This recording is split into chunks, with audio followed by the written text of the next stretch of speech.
Folks, welcome back to another episode of the Friendo Wagon podcast, where the only thing that we can do as your three loving fathers to suck you out of this rut that you're in and hopefully break the cycle of bad decisions that you've been making, including this one, is tuck you into bed, kiss you gently, and tell you simply to do it for Dale.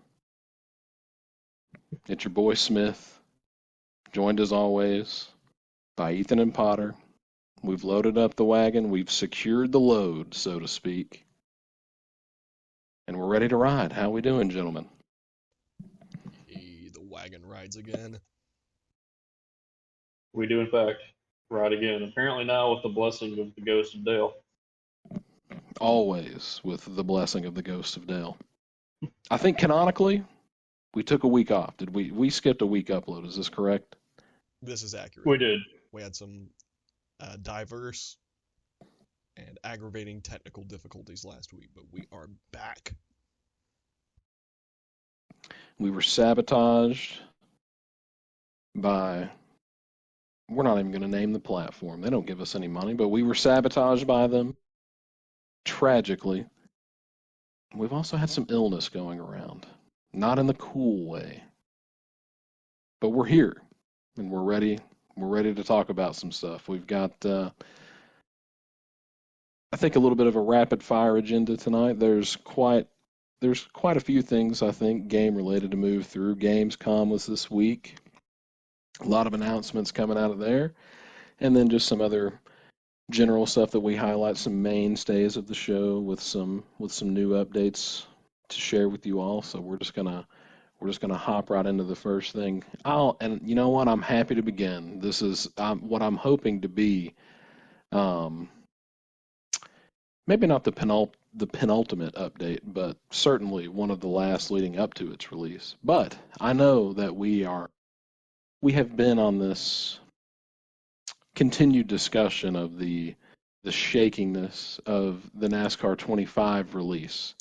I've tried reassuring my friends here as well as listening that things will be okay, even in the wake of that disastrous release date announcement video that came out some number of episodes ago. I am happy to share it is not just conjecture. It has been confirmed by the powers that be that somehow, some way, NASCAR 25 is going to run at 60 frames. There is truly a God that loves us and wants us to prosper. And he has given us 60 frames on NASCAR 25. Thank God. Oh, They that is the probably biggest No, win. they probably mean total from beginning to end. It's a flip book. Oh, look, that's literally the biggest win you guys could have got for that game, though. Because I feel like racing games and fighting games both, if they're not running at 60, then, they're unplayable. Yeah, I'm not Flat gonna out. lie. It was looking somewhat grim. I was huffing a little bit of the copium, but it confirmed 60 frames per second. And as of time recording, we've gotten a little bit more little gameplay sneaking out in some developer diaries, and like some of the NASCAR drivers themselves have been playing the game, and like there's been some stuff just like randomly popping up on socials, which has been nice. Still no full gameplay trailer from the developers yet. Still a little weird, but we've got the confirmation, and if nothing else, we're getting a cover reveal tomorrow. I don't know who cares. It's just going to be a driver in a car on front, just like every other NASCAR game. But cool, great. We're moving along. We're on the path. Everything's looking good. Everything's going to come up great for the boys who like to drive around in circles. And listen, not to just keep harking on how bad that initial trailer was, but that reveal trailer was the equivalent of a gender reveal ending in a clothes hanger. It was not easy on the eyes. It wasn't great. I'll be the first to agree with you there, but we're good. We're on the path to recovery here. Things are on the upswing. October 14th, it's looking good. But that's my NASCAR 25 update.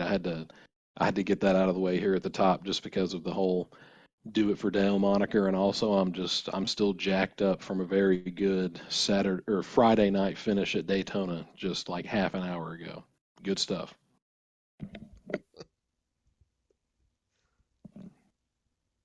What's next? Let's hit a Gamescom item here. Which one? There's so many. Well, Pick one of your favorites. one of my favorites. Well, I mean, obviously, something that's going to pertain to you too is all the stuff we've been seeing for Resident Evil 9. Ooh, have we yeah, we talked about Requiem whenever it got announced. Yeah, we like mentioned it, talked about it a little bit, but we're actually seeing the monster more now and like some actual gameplay with Grace. There's still rumors that Leon's in it. We've not seen him yet. They're probably waiting for that till probably like what, Tokyo Games Fest or something like that. But I actually have some motivation to watch somebody play this game. If Leon's oh yeah, in it, that's the big rumor is that Leon's in it too. that's And my like boy. at some point it's going to swap out from Grace to Leon, and then it's presumably going to turn into Leon Roundhouse kicking everything again. Absolutely has to be my favorite character from a game that I do not play. He's a powerhouse, man. I can't remember if we mentioned it previously or not, but yeah, just, like you said, they're rumoring that Leon's going to be here, and also this Resident Evil 9 Requiem is supposed to tie up every bit of story from everything that happened with Raccoon City and Umbrella and everything, and Yeah, most, if not all, of these mainline characters because they want to move on to other things. So yeah, we got a very ambitious title ahead of us. yeah. They're saying that it's going to be the end of the Umbrella storyline that started way back in the original game, and then it's also supposed to be Leon's send-off game too. Oh, So no. No, they can't yeah, do this to me. yeah. And the thing is, I mean, people are saying that I don't see any way that they killed Leon. Like they couldn't. There would be riots in the streets, and they're too Led by afraid to kill me. Chris. Yeah, I mean, they're too afraid to kill Chris. They won't kill Leon because he's way more popular, and they know it. They have to know it. But it's probably going to be one of those like Leon's in his 50s. Man's retiring situations. Yeah, he just needs to go anywhere that he just needs to go into retirement, and he needs to go anywhere that is not a mansion or a mountain. And he doesn't need to drive a vehicle or be. He can drive vehicles, but he can't be the passenger in a vehicle. He does not have a good track record. Basically, you can't do anything. You know what? Maybe they should just kill him. I'm sorry. That's blasphemy. That shouldn't even be a joke. Leon is too goated. We can't kill him. Yeah, yeah. They're like the thing with this one is that you can play it in first or third person perspective, and you can swap it at any point during the game. Yeah, And really swapping. I'm hyped. I think my first playthrough of that game is going to be the way that the developers intended to be played. They have that. They're saying that there's a mode to where it focuses on based on what's happening in the game. It will swap your perspectives just automatically, and I like that. I like that for a first playthrough. I do too, and I was going to ask you what you were going to do with that because I'm kind of torn because I want to do that, but then I also want to just play the whole thing in first person, but I also want to play the whole thing in third person because what they were showing at the actual footage, that they had at Gamescom was that there's like unique animations in third person. So like there's a point when this new monster gets after Grace and she's running down the hallway. And in first person, obviously, you're just straight line, you're walking down the hallway. But in third person, she takes off running and she like trips and falls and scrambles to get up and like barely stumbles through the door. And those are all animations that you don't see if you're in first person.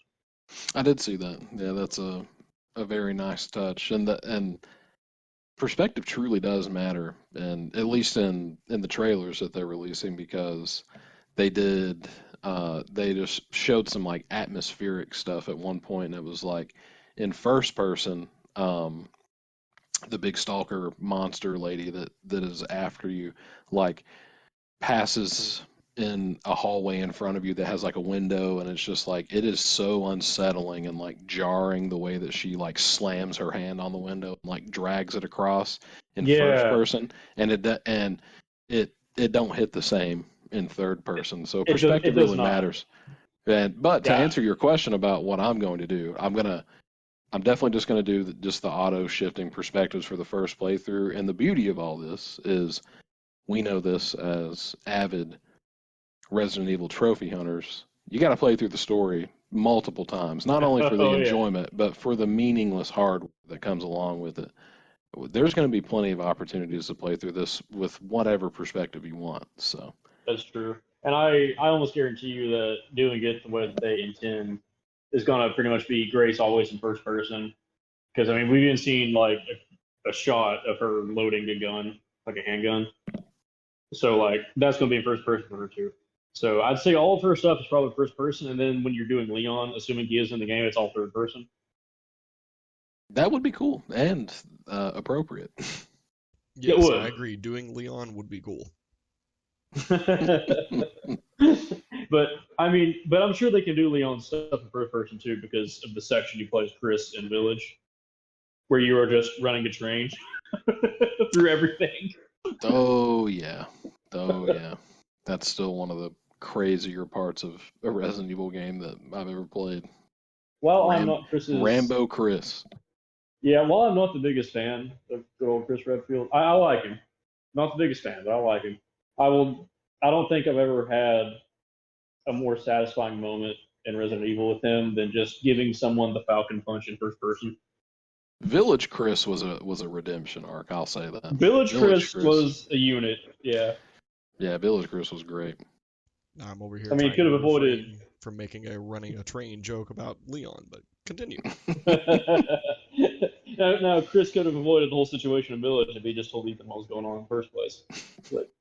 But hey, man, Now, you see your wife? I'm a shooter. Hey, this your baby? I'm a stealer. And things devolve from there horrible. man, the Ethan Winters games would also be a fun little spoiler cast series. I, You know, I it I would. would I would enjoy that actually. That would be fun. I would also greatly enjoy that. And I mean, come on, what more do you need than the fact that they sell that duology of Seven and Village as the tragedy of Ethan Winters? And you know what? I actually think that that one guy greatly and earnestly requesting the Death Stranding 2 spoiler cast would actually prefer if we did Resident Evil 7 and 8 spoiler casts first. I think I that think is, you're correct. yeah, I think that's what he was hinting at. I I think think so I remember too. him saying that. Yeah, you know what? Pin it down. That's what we're gonna do. We're All gonna do right, Resident it, Evil. We'll do Resident Evil 7 Biohazard and Resident Evil 8 Village spoiler cast before Death Stranding 2. all You right, heard it here it's first. locked in. It's locked in now.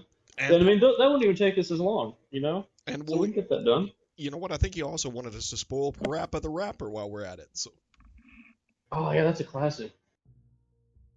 we'll just add that to the That's a list. Now, what about the deep lore of Lego Island 2? I think actually that should come before the Resident Evils. Ah, you're right.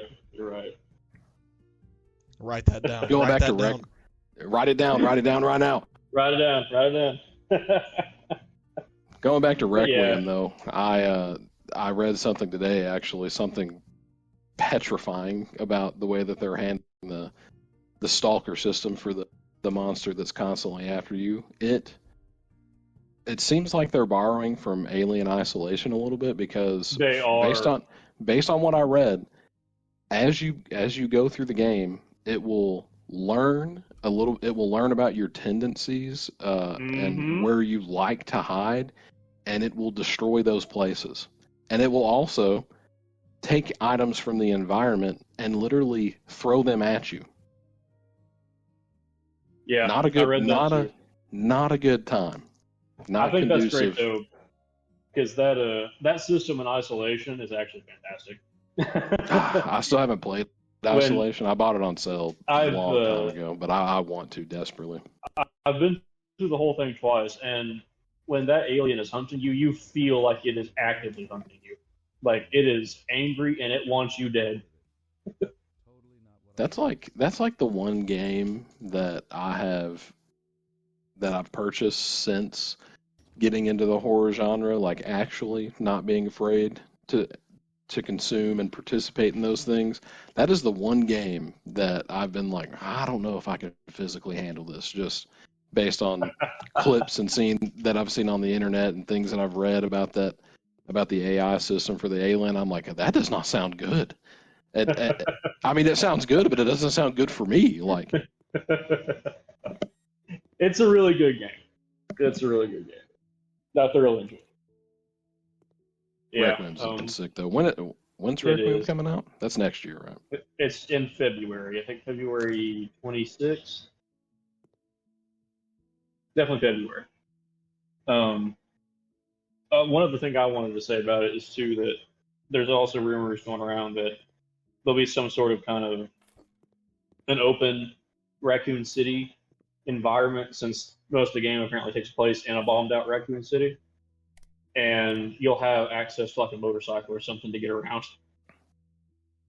And all I can see when I picture that is the scene from the Vendetta CG movie where Leon rides a motorcycle, I think up an elevator, comes out of it blasting with a gun in both hands to save Chris.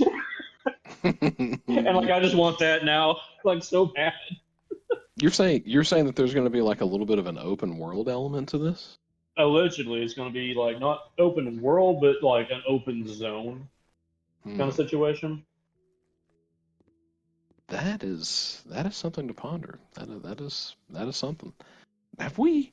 I'm trying to think. There's not been anything like that in a mainline Resident, or maybe I don't know that there's been any kind of just like self-guided vehicle situation in a Resident Evil game that I can think of. It's all been like scripted. I think the only That's thing, interesting. top of my head, the only thing I can think of is the section in 5 when Chris and Sheva are on the little boat, the little airboat, whatever, and you're like zipping around the swamp. I forgot about that part. Interesting. Well, that'll be cool to see how they handle that. Hopefully it doesn't suck. We have no reason to believe that it will, but no, not at all. Especially lately with Capcom, because they've been doing nothing but hit lately. So Capcom is not in. They're not in their crapcom era. They're not in the Capcom era again. Yeah, they're still hitting, especially with Resident Evil. Actually, I mean, just in general, like more things about Gamescom that's not Resident Evil. That I mean, just from Capcom, new Onimusha. People have been wanting a new Onimusha for a long time, and it looks really, really good. So that's a big win for them too. This said it had some horror elements, right? It does, but I mean, it kind of always did, right? Because Onimusha, you end up never played the first one, so like you end up fighting demons in it and stuff like that. So it's always been demons every day, man. It's always been kind of a thing in Onimusha, and the new one is definitely leaning more into that aspect, because the newest trailer, I mean, almost the entire trailer was just your character having to fight different kinds of demons, and it looks sick. Okay, I follow. I know that like Onimusha Warlords was straight up just that's a horror game. That whole game is themed for horror. So they're leaning like a lot harder into that now, and I'm for it. Like I'm actively excited about this one. Is it PlayStation exclusive? It may be. I don't know that it's exclusive, but I know it's coming out on the PS5. Mm-hmm. It's Onimusha Way of the Sword. Yeah, it's no, it's multi-platform. That's what. So yeah, coming up next year. I'm very excited about that. I hope it does really well sales-wise, because I know people have been asking for one forever, and I want more Onimusha, frankly. So fork up the money, people. Especially if this is the route we're going with it. Like, I'm for it. Give me more of that.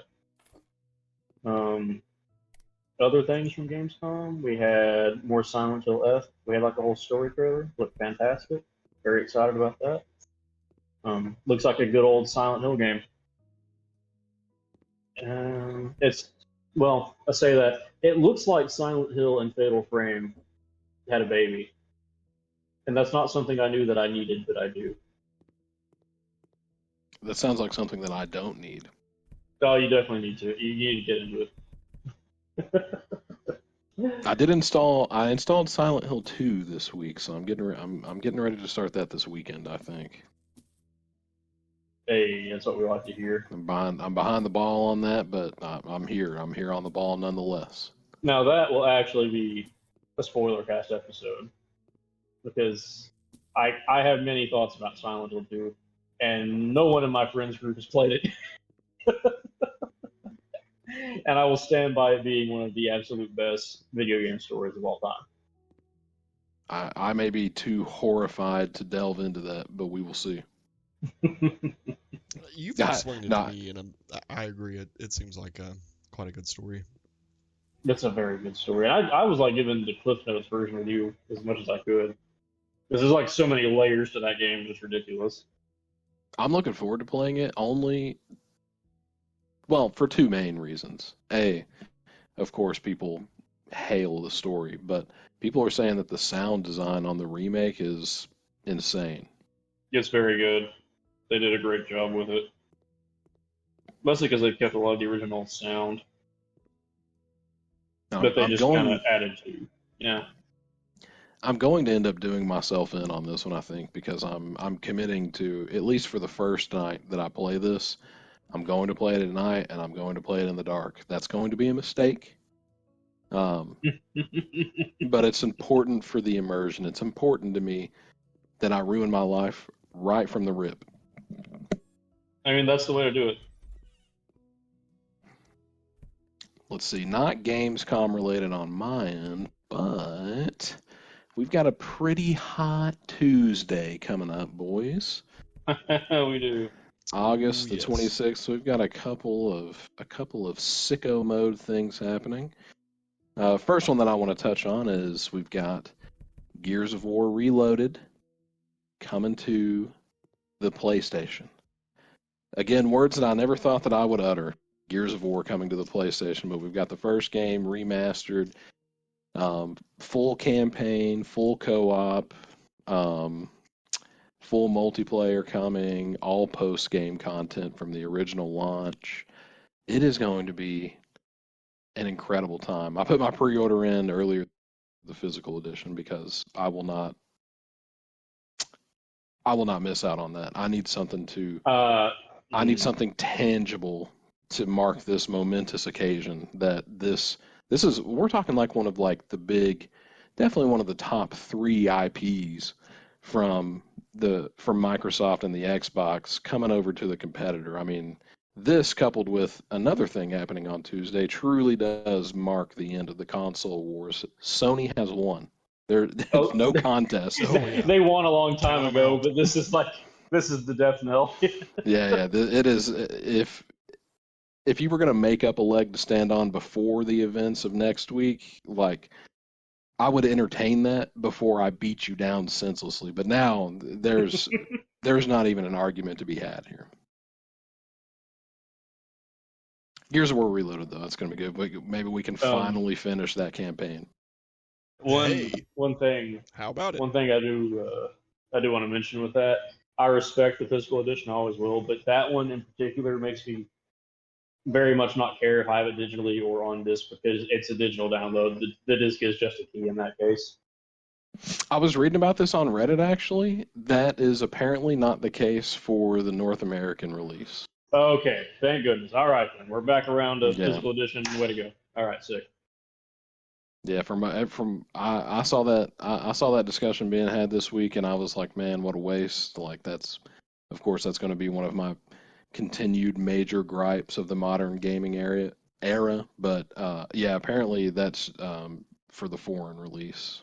Okay, that's good news. I hate it for people not in the U.S., but that's at least good news here. True. And then, I just need that pre-order for the Anya skin, to be honest with you. yeah, that was a main motivating factor for me as well. I say that knowing full well that I'm probably going to play as Carmine half the time and Anya as the other half the times. Yeah, I probably won't switch off of Carmine, but the just having the option will be nice. It was one of those I was gonna get the physical edition anyway. I was gonna pre-order it regardless, just on principle. But yeah, just getting that little bonus alongside of that's just a no-brainer in this case. Yeah. Anyway, zipping along to that Helldivers news. Big news. Yes, another podcast Yes. mainstay, Helldivers 2, officially getting the Xbox release next Tuesday, the 26th as well. But coming along with it, holy crap, they actually did it. They did the Halo crossover with ODST, and they've canonized everything. There are so many factors at play here, and it's not only with the Halo ODST Warbond coming. We're going to dive into it, but we're re-entering one of the Helldiver renaissances, if you will. It has gone through some ebbs and some flows, some ups and downs throughout its release. And I haven't been there for all of them, but we are truly in a freaking golden age for this game right now because of everything that they're doing, onboarding all these Xbox players. I'm going to get this Warbond information pulled up.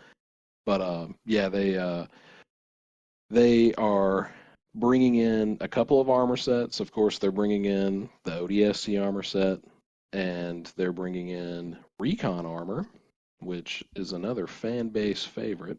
It is glorious. We It are looks getting great. 4 new weapons, 3 new primaries. We're getting the Halo assault rifle, the MA5C. It's got the accurate, like the 32 round counter. It is like there's no changes. It is literally just the Halo assault rifle. We're getting the silenced SMG from ODST. They are like dipping. They're double dipping a little bit because we're getting this sick Halo IP coming in. But this is like in many respects like a bona fide like actual stealth warbond. I'll never understand trying to play Helldiver stealth, but there are weird people who want to do it. Yeah, especially with the SMG and the Magnum being light pin. It's going to be hard to do, but like, I mean, people want to try it, so sure. And then just another totally insanely awesome freaking primary that they added in is the shotgun. Yes. Like all of the animations for this stuff, like especially like if you go first person like you can in Helldivers 2, all of the animations are like true to the Halo series. So like nostalgic. It looks so good, dude. Oh, it looks so good. That like the the developer showing just the slam firing of that shotgun, it looked exactly like it does like whenever you're fighting the Flood. It was so nostalgic. Yes, it was great. Did. Oh man, and especially like if you go up against like the Illuminate, I feel like it will be as close as you can get on the PlayStation to just directly fighting the Flood. I wish they would do that. Maybe what if that's something secret that they do? That would be so funny and so awesome if they did that. I don't know, man. The idea tie the Flood into it a little bit. I mean, they could add it in the game. The idea of like flood-infested pyramids is kind of horrifying. All right. Hopefully, they never add the Flood into this game. Yes. Predator strain Flood. That's exactly what we need. Yeah, that's totally what we need. God. Anybody that doesn't know what the Predator strain is, you're lucky. I envy you. I wish I was in that position. If they do something like that, the next Warbond better just introduce Doom Guy. Because I feel like it's the only thing stopping that. Or just Chief. True. I feel like you'd be struggling against the Predator strain. Okay. Hey, listen, maybe we don't introduce the Flood. What did he tell us? Wake me when you need me. It's true, We he did needed say him. that. Yeah, we needed him in Halo 4, and I mean, he was there, but that game kind of sucked. So I'm just saying. Still, that's the last campaign. That's the last Halo campaign that I played. It was a strange one, but it was It was. okay. It was fine. It was fine. I just kind of checked out after that, though. Now, Reach was the last great one. That's Chef Kiss campaign. Multiplayer was great. Everything was great. Yeah, we've already said it. That surely that will be the next big domino to fall is the Master Chief Collection coming to the PlayStation. Whenever that happens, There's someone I will cry like I've never cried before. I saw something where a guy said that somewhere somehow someone had caught references to Halo on Sony's back end. Yeah, they've done some. Yeah, I saw that too. They've done some like data mining somewhere, and allegedly they saw some stuff about that in like Infinite or something. Yeah, I mean, it'd be kind of a shame if it was Infinite coming first, but like if that's coming, you know, the Master Chief Collection's coming. Oh, it will be a step in the right direction. Oh Yeah. man. Oh man, if the Master Chief Collection comes to PlayStation, That's it's an over. it immediate is over like, for me. It is It's over. Done. I am That's just me, homeless after that. That's just me throwing money at the monitor the second they announce it. Please. Oh man. I've been wanting to replay the campaign of Reach so badly here for the past like month or so. I've just been like, man. Me too. And can you imagine doing it in co-op on the PS5? On DualSense with haptic feedback, baby. My kids will never get another thing they need.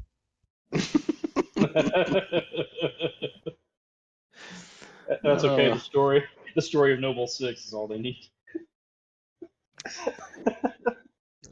And then with the War Bond, we're getting they're giving us just some classic colorage on all the vehicles, like the fast recon FRV. vehicle. Yeah, looking like a Warthog. It's a Warthog. So Yeah. sick. So glorious.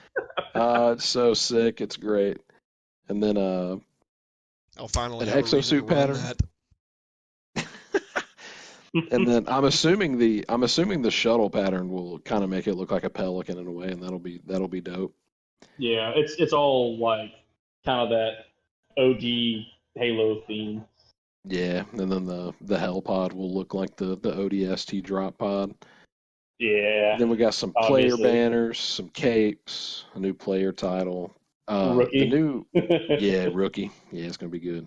And then the new armor passive is feet first. I don't know what that does actually. It's not the worst passive that I've seen. I remember reading about it. Here it is. You make less noise from movement. Range when finding points of interest increased by 30%. And this is immune to leg injuries. Leg injuries, yeah. That's not horrible. Anyway, that's what we're I to saw, the point. I was like, yeah. We're to the point now to where I'm just wearing armor that's in Helldivers just for drip anyway, unless it's siege ready. That goes on in the defense. Yeah. I'm just so happy now that I don't have to wear it, though it is awesome, and I wore it for everything. I don't have to wear the knockoff ODST armor. I get to wear it proper now. I get to go back to my roots and put on that freaking ODST helmet.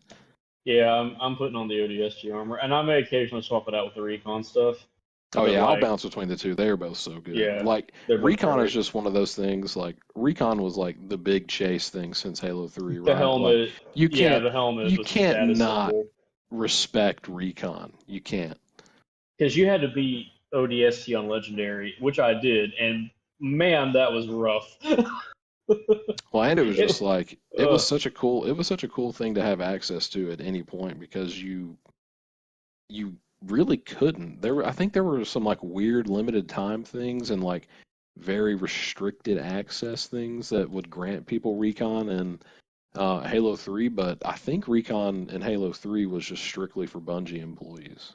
For a while, like for a time. For a while, yeah. We wound up having access to it at some point. Because you had to be, like I said, I think you had to be ODST on Legendary to unlock it in multiplayer. Gotcha. Yeah. Gotcha. Because I remember doing it because I had the helmet. Yeah, and like I actually run some armor on Helldivers with a purpose because I use the fire resistance since I primarily run the double sickle, but if I got that ODST armor, I'm just gonna burn. I'm just gonna burn. They're classifying it as a legendary bond, and it's going to cost 1,500 super credits instead of 1,000, so $15 instead of 10. But this is well That's worth it. justified. Yeah. This is well Yeah. worth the expenditure. This is, if you will, a legendary crossover. This is buddy, it is. This is an all-timer, as they say. This is again these two things on their own. You've got not even the biggest Microsoft IP coming over to Xbox, and you have a crossover with arguably the biggest Microsoft and Xbox IP coming over on the same day. Pod and I were talking about this off the pod, but that does seem, the timing seems so deliberate that both of these two things are happening in sync on the same day. It is just what a beautiful thing that we are being blessed with. It is golden to see. And hey, Riot / Tencent overlords. If a $15 skin essentially sells to over 1 million people, you make more money than if 1,000 people buy a $500 skin, you greedy douches. We will also never respect Riot. No. I was vaguely interested in that League fighting game they're coming out with, but the more I look into it, the more I'm like, no, this is going to be trash. I have officially uninstalled League to make more room on my laptop for saving the podcasts, and couldn't be happier.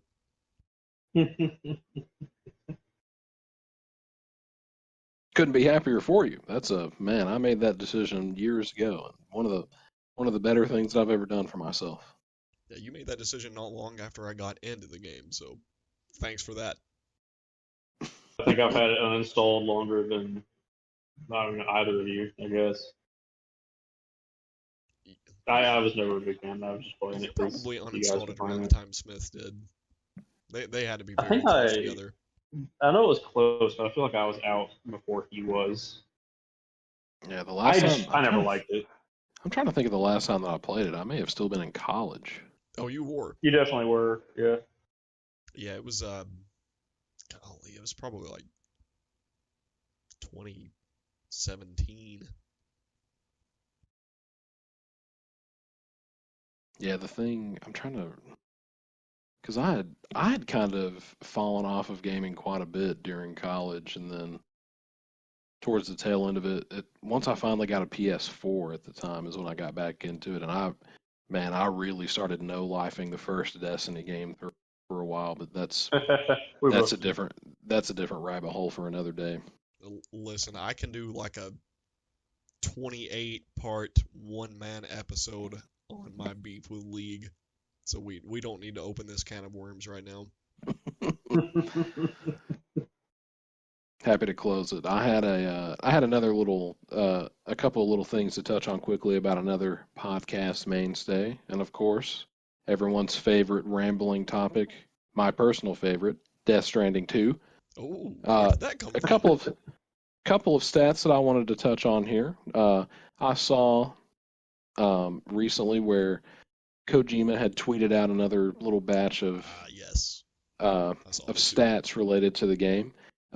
Something incredible to see. And again, we will sing the praises of this man and this series until there is no breath left in our bodies. But this truly, like, fanboy aside, this is stuff like this is a testament to A, how good the series is on its own, B, how incredible he is as just a legend in the gaming industry, but also C, just if you handle a product with care, like this is a testament to exactly where it can go with the community if you treat it right and if you listen to your community.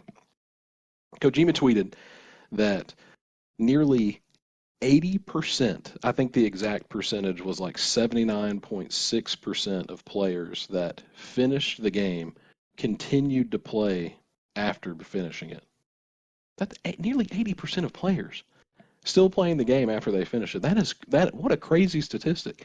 That is, it's just again just a testament to how good the content of the game is, and there's still so much to do after you finish the story. It is unbelievable. I think I have eclipsed 160 hours as of this week, and I'm still not finished doing what I want to do on there. And I think even after I finish like truly 100% in the game, it is going to be a comfort game for me, and I'm just going to keep playing it until maybe there's no power left on Earth, and even then, I'll find a way. I'll make Murphy run on a freaking hamster wheel to generate electricity so I can play this game. Just incredible. So, just happy to share that because man, it is really incredible. And also, if you have PS Plus, you can now participate in a 5-hour trial or a 5-hour demo of Death Stranding 2, which I thought was super cool. Yeah, for the first game, that's not enough, but for this one, that's plenty. Oh yeah, 5 hours is enough to suck you into the immediate tragedy, and then you will be left wanting. Yeah, you're still basically in the pre-game of the first one at 5 hours, but this one, you're thrown right into it. Just incredible. It is. And my only other thing that I wanted to bring up real quick was just that Tormented Souls 2 got a random release date of October 23rd at Gamescom. They said the game was out. I think there was a demo on the PC, and then that was it. And then they just came out and were like, hey, here's the release date. So survival horror is back in a big way, and that makes me happy. Gosh, man, October is so now. That's like the third relevant release for me in October. Yeah, Man, this is so tragic. because Ghost of Yote is on like the 3rd. That's the 23rd, and then what was the other one you were in? NASCAR 25. Was it NASCAR? Okay, yeah, that's what I thought. Yeah. October's gonna be good, man. We're eating good here in Q3 and Q4 of 2025. We are eating good. September's gonna be good too. Oh God, what's happening in September? So I think the big one for most people is going to be that Battlefield 6 comes out. I thought that was on October. I thought that was also I thought that's on October the 10th. It may be, but I know there were some other things in September, and I was thinking that it's one of them for some reason. Hey, if that comes out in September, that helps me out. Yeah, let me look. But speaking of that, though, I did see that on the Black Ops 7 reveal trailer at Gamescom on YouTube, that it's got more dislikes. It's got an obscene amount of dislikes, like 200,000 dislikes or something like that. And the top comment on it is, "This literally made like something like it. This made me pre-order Battlefield 6," and that comment has more likes on the video. That is incredible, man. Yeah. I wish they would just give Call of Duty up, man. I'm so sick of existing in the same timeline as Call of Duty. Oh man. Okay, so September. Hurts me to say because it was once beloved, but Yeah, it was at one point. It is no longer. September. What I was thinking of in September, well, it was actually Silent Hill F because it's on the 25th. they And can't keep doing then this to me. So it's Silent Hill, Hell Is Us on the 4th, which a lot of people are talking about. I've not really looked at it, so I can't say anything about it. Hollow Knight Silk Song, which was people wanted for 7 years, so that's going to be big. Like a bunch of indie devs are moving their releases away from that now. Yeah, I saw that. Chronos, The New Dawn, Bloopers, new game, September 5th, which I'm also interested in. Gosh. Demon Machina, which it's a mech game. I'm interested in it. That's also the 5th. When is Hell Let Loose Vietnam coming out? I was just I about to was bring that up. I was looking for that. Yeah, I don't know that they have a release date yet. That looks cool. You know who It does randomly look cool. you know who randomly is into Hell Let Loose, and even went so far as to say that on social media today that his wife and kids would not see him for a very long time when the game comes out. I'll give you guys a crack at it right here. Is this like a celebrity or someone we know? We'll say celebrity, but you do know them. You know of them. Personally? Huh. No, not Okay. personally. And I don't know. That's a wide You'll range. probably never guess it. It's Dale Earnhardt Jr. Dude, Ah. no. I was literally going to guess him. he is. I was just he going is. to throw it out there because I was like, I feel like this is Dell Jr. for some reason. Oh man, he loves the first Hell And- Let Loose, and and I thought he's a if big I was- proponent of this new one. I thought if I was wrong, it would be humorous. He's, Yeah, it's great. yeah, then rolling into October, we've got Ghost of Yote on the 2nd. We've got, let's see here, Little Nightmares 3 on the 10th, actually, Oh, huh. which huge because that's another shadow drop for the release date. Battlefield 6 also on the 10th. NASCAR 25 on the 14th. Yeah. Ninja Gaiden 4 on the 21st. Once Upon a Katamari also on the 24th. The Katamari franchise is back, baby. I'm gonna need to be once upon a ketamine to even consider that. And then on the 31st, Tales of Xillia Remastered, which the Tales games, it's JRPG franchise with like active time combat. I've always liked them. Xillia was the first one I played. I really liked that game. I've got a personal attachment to it, so that's pretty cool for me. Yeah, and then like I think in November, I think Black Ops 7's November, and so is that SpongeBob game we talked Yay. about last episode, that Titans of the Tide or whatever. Yee. And then Stalker 2 is actually out on the PS5 on November 20th, and I am excited about that. Yeah, I saw that too. That's cool. As what is that like a reboot or something, or what's going on? I thought Stalker was already. Aren't there already like 3 Stalker games that they ported over to PS5? Yeah. Okay, so there's like the collection on the PS5. It's Shadow of Chernobyl, Clear Sky, and Call of Pripyat, and that's like the initial Stalker story. Right? They weren't numbered. Like Stalker 1 is Shadow of Chernobyl. Gotcha. And then okay, that's where I was had, like- confused. I was like, I thought this game was already out. What are they talking about? Yeah, so you had that, and then Clear Sky is a prequel, and Call of Pripyat was like an immediate sequel to Shadow of Chernobyl. And Stalker 2, Heart of Chernobyl, takes place after Call of Pripyat. I have those games at wish list, so that's a series that I would like to get into at some point. Oh, it's a great franchise. They're great games.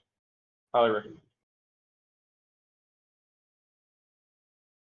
The one last thing that I had that I wanted to touch on was Metal Gear Solid Delta Snake Eater review started coming out this Pretty good. week.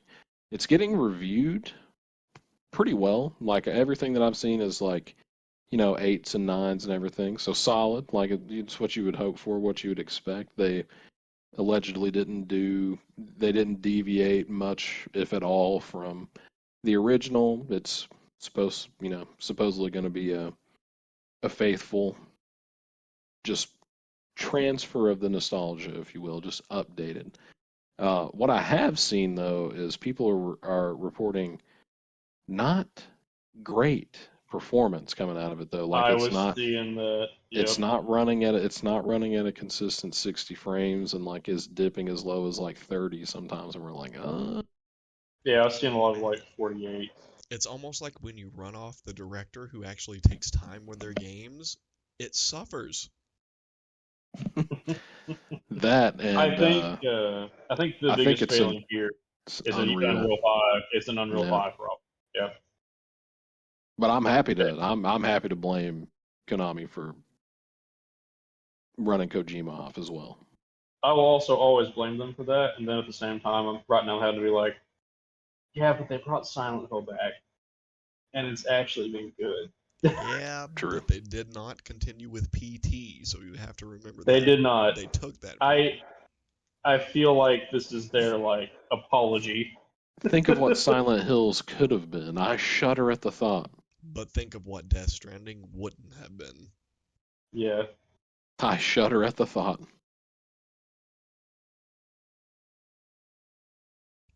You know, It's a double-edged sword. I don't think this is the most cursed timeline, but and it's that game's not released yet, so they've still got time to figure that out. Hopefully. yeah, yeah. I did see something unfortunate that said that basically Metal Gear Solid Delta is not being made for the Metal Gear Solid fans. It's being made to get new people into the series because like this. Which makes no sense because it's not like they're going to produce any new games or anything, and like the only way that the only way that you can enjoy the franchise as it is now, like pre-Delta, is like there's one HD collection that you can play on current gen and PS4, and they're just ports. So it's like, what's the point? That's really weird. That's the I thing. actually Go ahead, buddy. I actually heard that the reasoning that they had for doing a Snake Eater remake is because they want to remake other games in the franchise, and they did Snake Eater first because it's chronologically the first game. Yeah, so like what? So they want new people to experience it in timeline order. What I was seeing was that they think that it's basically they're trying to attract new players in because younger generations of gamers aren't going to go back and play it obviously on like the PlayStation and the PS2 and probably still wouldn't play the HD collection even though they are still good looking games like even by today's standards they're still pretty good looking games especially like 2 and 3 and obviously 4 but they know most players aren't going to go back and play them with them looking the way they do. So they're trying to lure them in with this, and I'm like, ooh. If this flops though, that'll be bad. What can you imagine a timeline where Bloober Team has a more successful remake launch than Konami? What a time to be alive if that happens. That may be the timeline, honestly. And I never thought I'd see the day when Bloober made something worthwhile, and I never thought that I would be actively interested in their next game. So, What a crazy timeline. This will be a generational fumble if they mess this up. And this is one of those things. This is one of those things that you almost can't mess up. Like this feels like you could do some pretty great harm to your reputation and your company if you fumble the bag on a Snake Eater remake. That's like a lot of people's favorite entry. Easily. I mean, if you're going to remake one, that's the one to do.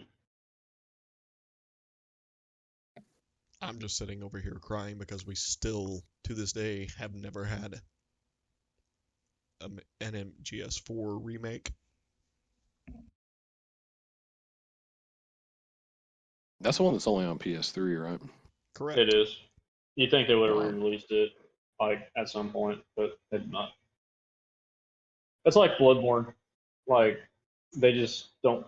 And it's not even FromSoft with Bloodborne. It's straight up Sony because they own the rights. It's like I just imagine FromSoft's always sitting there like, "Hey, you know that game that we did that everybody liked? The Bloodborns? Oh yeah, we sold like 7 million copies of that when it came out. That was a really good one. Yeah, we'd like to remaster it. No, but why? No. And then Gorilla comes and is like, "Hey, we'd like to do a remake for Horizon, even though it's still looking great, runs great, and still around. So can we do that? Oh yeah, totally. Go ahead." Like, why? Why? Dumb. Absolutely dumb. It's always hard for me to, even though I've never played it, it's always hard for me to, I have to like really think about it. It's difficult for me to piece together that MGS4 is on the PS3 because that's still an incredible looking game. Oh, Like, It yes. is. that's crazy to think about.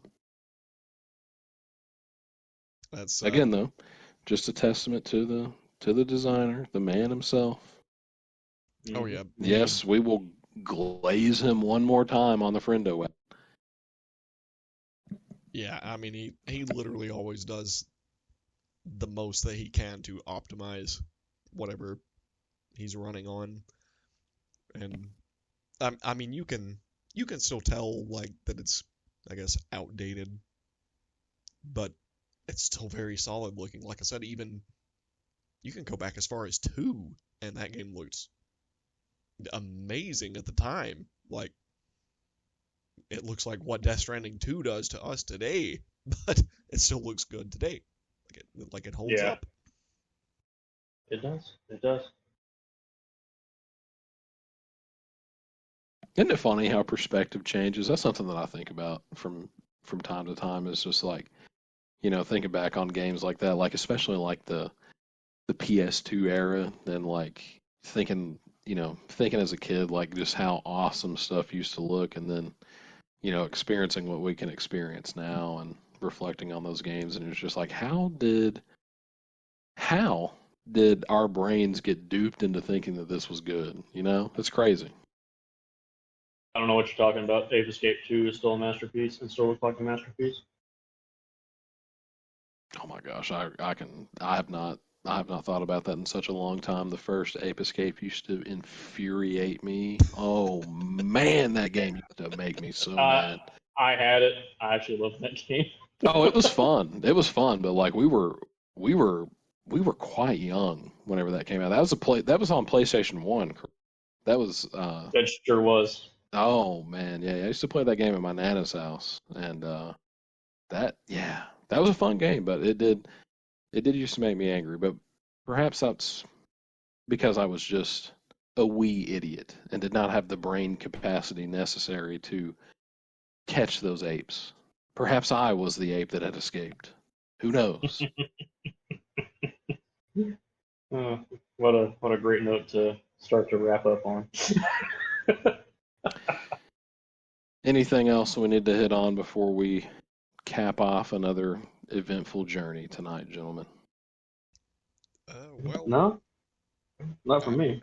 I mean, we for the most part actively avoid politics, but did you hear about Iran? I'm going to kill you.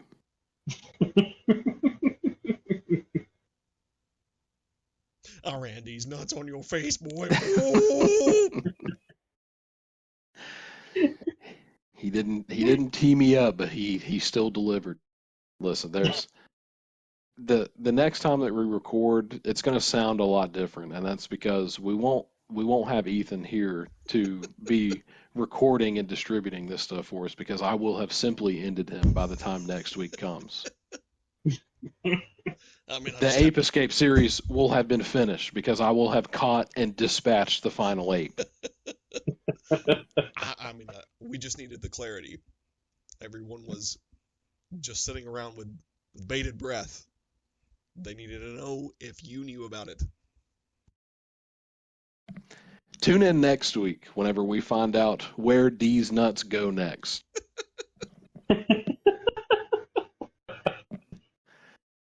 Well, folks, it seems we are here at the end of another eventful journey. A quick one tonight, but an enjoyable one nonetheless. We want to encourage you, as always, follow us on all the socials. We're not going to commit to anything here, but I have been. If everybody's going to be getting Gears of War Reloaded, I'm thinking that possibly maybe that could be our first stream if you catch my drift here. We start doing a Ooh la la. Could be. Could we be. we get that. We start, we do a little double dip action. Again, no hard committing, no hard committal right here on this episode. Something that we're going to spitball, but a little teaser for both the audience and the crew here. I'm just saying it would be cool possibly to make that our first little streaming series. We do the co-op campaign together. We can also just capture that and we can upload it in parts as a little Let's Play series for our YouTube viewers. Just saying, just putting it out there. It's a possibility. We'll have to see what happens. Tune in next time where we see if that actually happens. Unlikely, but possibly. Follow us on the socials, twitch.tv/the Friendo Wagon, the Friendo Wagon on Instagram, the Friendo Wagon on Twitter. Email us if you'd like to at thefriendowagon@gmail.com. We want to thank you again for spending some time with us here on the ever luxurious, always comforting Friendo Wagon podcast. Signing off for now. We love you. Thanks for joining us And, tonight. and until next time, dear listener, remember that the Fellowship left Gryffindor on the 25th of December. Thusly, Lord of the Rings is a Christmas movie. And also, the Friendo Wagon is inbound. Somewhere else. He's right, you know.